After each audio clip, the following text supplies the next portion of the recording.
গোধূলি প্রেম পর্ব ৬। চাকরি কোথায় পাবে, কিন্তু দিয়াকে যে করেই হোক একটা সম্মানীয় ভালো চাকরি জোগাড় করতেই হবে, তাও আবার দিন ১৫-র মধ্যেই। এই চিন্তা ওকে সারাটা রাত দু চোখের পাতা এক করতে দেয়নি। একটা চাকরি পারে ওর বাপির জেদ আর ওর অনিচ্ছা সত্ত্বেও অচেনা অদেখা মানুষটার সাথে সারা জীবনে কাটানোর প্রতিশ্রুতি থেকে মুক্তি দিতে। কাল সারা রাত ল্যাপটপ নিয়ে বিভিন্ন জায়গায় একটা চাকরির খোঁজ চালিয়েছে দিয়া। ভোরের দিকে শরীর আর পেরে ওঠেনি, তাই অগোছালো ভাবেই কখন যে ঘুমিয়ে পড়েছিল নিজেই জানে না। মিষ্টি এসে ওর মাথায় হাত বোলাতেই দিয়া চমকে উঠে জেগে যায়। এ কি বনু, তুই এত সকালে? দিয়া আড়মোড়া ভাঙতে ভাঙতে বলে ওঠে, তুই কি ভাবলি দি, বাপি তোর উপর এত কঠিন একটা সিদ্ধান্ত চাপিয়ে দেবে আর আমি সেটা মজাভাবেই উড়িয়ে দেব? আমার দি বেস্ট, আর আমার দি যা সিদ্ধান্ত নেয় সেটা আমি দ্বিতীয়বার ভেবে দেখার চেষ্টাও কোনোদিন করিনি, আর করবও না। কারণ আমি জানি আমার দি যা ডিসিশন নেয় সেটা 100% ঠিক। বলেই মিষ্টি ওর দিকে দু বাহু দিয়ে পিছন থেকে জড়িয়ে ধরে।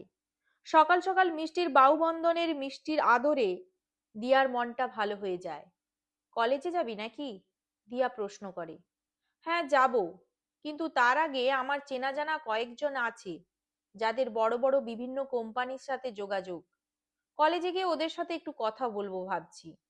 বলেই মিষ্টি উঠে ব্যালকনির থাই গ্লাসটা তুলে দেয়, আর সাথে সাথেই মিষ্টি আলোকে সঙ্গে নিয়ে সকালের নরম রোদ এসে দিয়ার শরীর চুম্বন করে। আমিও এদিক সেদিক একটু বেরোবো, দেখি কোথাও কোনো চেষ্টা করে কিছু পাই কিনা। তবে জানিস, যাই হোক আমাকে চাকরিটা পেতেই হবে। দিয়া বিড়বিড় করে বলে ওঠে। তুই উঠে পড় দি, মিনতি দি তোর ব্রেকফাস্ট করছে, ফ্রেশ হয়ে খেয়ে নে, আমি যাই। বলেই আবারও মিষ্টি এসে ওর দিয়ের গালে নিজের ওষ্ঠ ছুঁয়ে হালকা জড়িয়ে ধরেই চলে যায়।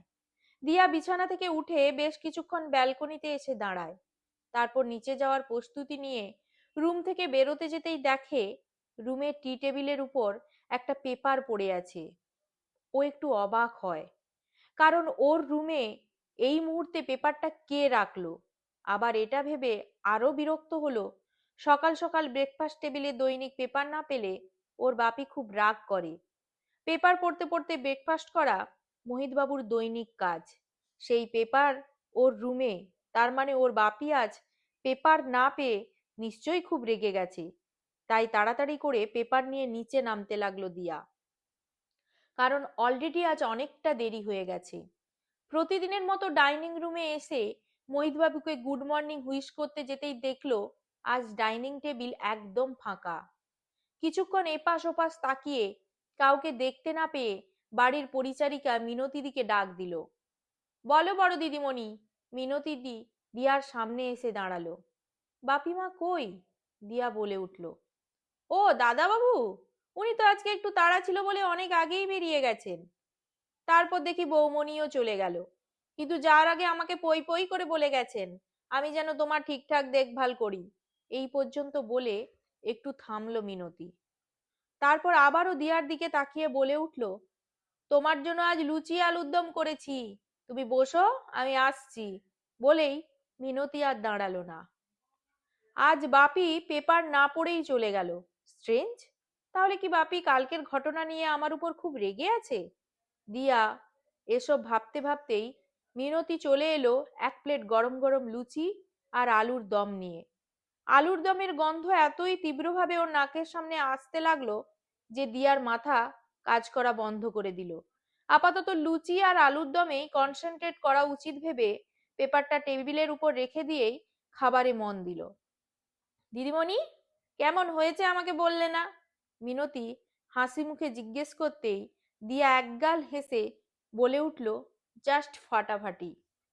পেট ভরিয়ে খেয়ে হাত মুখ ধুয়ে উপরে উঠতে যাবে, তখনই পেপারে কালো কালির মোটা মোটা কয়েকটা লেখা দেখে ও থেমে গেল। এক মুহূর্ত দেরি না করে পেপারটা হাতে নিয়ে পড়ে ফেললো, আর তারপর মুখে মুচকি হাসি নিয়ে পেপারটাতে একটা চুমু দিয়ে হাতে করে আবার পেপারটা নিয়ে নিজের রুমে চলে গেল।